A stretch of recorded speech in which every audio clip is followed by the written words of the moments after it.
Released on November 1st, 1967, Cool Hand Luke is a film directed by Stuart Rosenberg. The film is based on Donn Pearce's 1965 novel of the same name. The movie stars Paul Newman as the lead role of Luke and co-stars such notable talent as Harry Dean Stanton, Dennis Hopper, Wayne Rogers, and actress Jo Van Fleet. With an estimated budget of $3.2 million, the film grossed over $16 million at the box office domestically.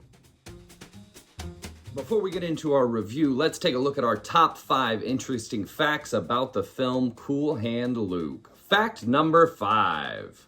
Although the film is set in Florida, it was filmed just north of Stockton, California. And in order to get the exterior aesthetic to look like the bayou and swamp, the production shipped up 1 ton of Spanish moss from Louisiana to hang over the California oak trees. Interesting fact number 4, the complex was built on location just north of Stockton, California.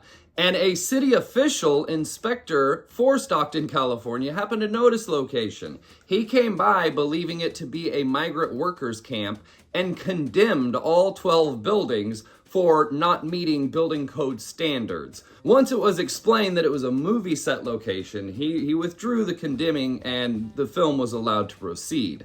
The production company actually had a pretty good relationship with San Joaquin County, as the film depicts them tarring a road, and they actually did that for the county. The county brought out the material, the machinery, and the crew actually tarred a 1-mile strip of road in San Joaquin County. Interesting fact number 3 about Cool Hand Luke. Bette Davis was originally planned to play the role of Luke's mother. However, Bette Davis turned down the part as it was just one scene. The role then went to Jo Van Fleet. Jo Van Fleet is actually only 11 years older than Paul Newman. Interesting fact number 2, Paul Newman wanted to play the banjo. He wanted to film that scene authentically. However, he didn't play the banjo. So Harry Dean Stanton actually taught him how to play the banjo. The scene was planned to be filmed early in the shooting. However, because he had such a trouble learning how to play the banjo, it was postponed and pushed back until the second to last day of shooting. Paul Newman performed the scene, a very, very emotional scene, and the director said, cut. Paul Newman said, I can do it again better. The director said, no one can do it better. That was perfect. And it is a great scene. Him seeing Plastic Jesus as a tribute to his mother is a phenomenally touching and emotional scene. And interesting fact number 1 about Cool Hand Luke. Director Stuart Rosenberg wanted to make the guys actually feel like they were on a chain gang. So he did not allow any wives or girlfriends on set. It was just the crew of guys living together.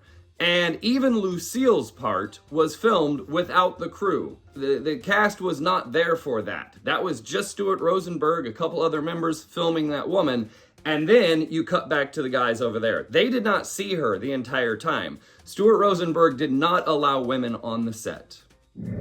I am giving Cool Hand Luke a 9 out of 10 on the must-watch meter. It is a phenomenal story, it is an incredible film, and you absolutely should watch this movie at least once in your life. It is a beautiful storytelling movie, and because of that, it moves a little bit slower paced, and I think some people might lose a little interest.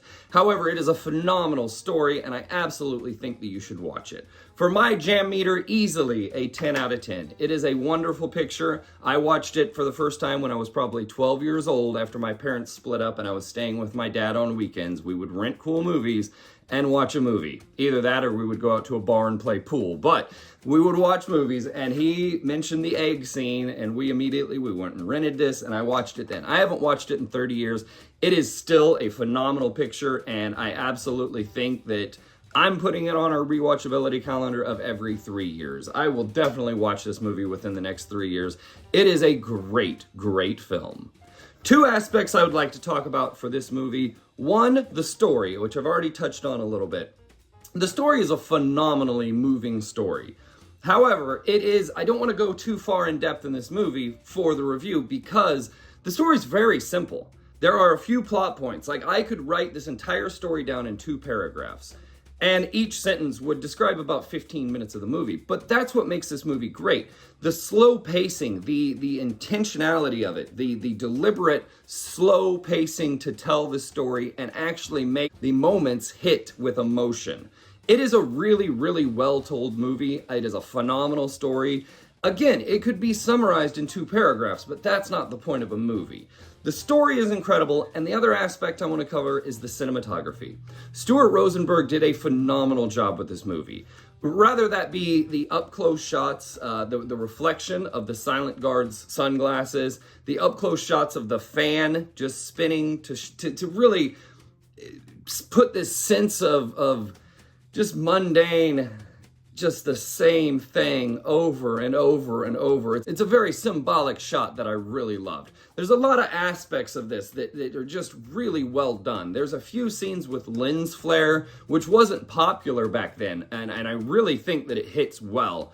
There's a few with a big boom arm that makes it look like a helicopter shot. It's a lot of wide angles of natural scenery in California. There's a lot of very lower close-up shots of cast, giving a sense of the crew being over you. It is a very, very well done cinematography film. It is really, really cool looking. I want to get this on 4K. This looked beautiful, even on DVD. But it is a really, really beautiful picture. And Stuart Rosenberg has done quite a lot in his career, and I can't wait to pick up some more of his movies. I want to watch more of his stuff, because this is very, very well done. It's a great story. It is a beautiful picture, and I absolutely think you should watch it. That is my review of Cool Hand Luke. Leave a comment below. Have you watched this? When was the last time you watched it? And what do you think about the movie? It is a classic from 1967 for a reason, and it is absolutely a film that you should watch. Thank you for watching the channel. Please like, share, subscribe. And remember, if life isn't giving you lemons, you end up with scurvy.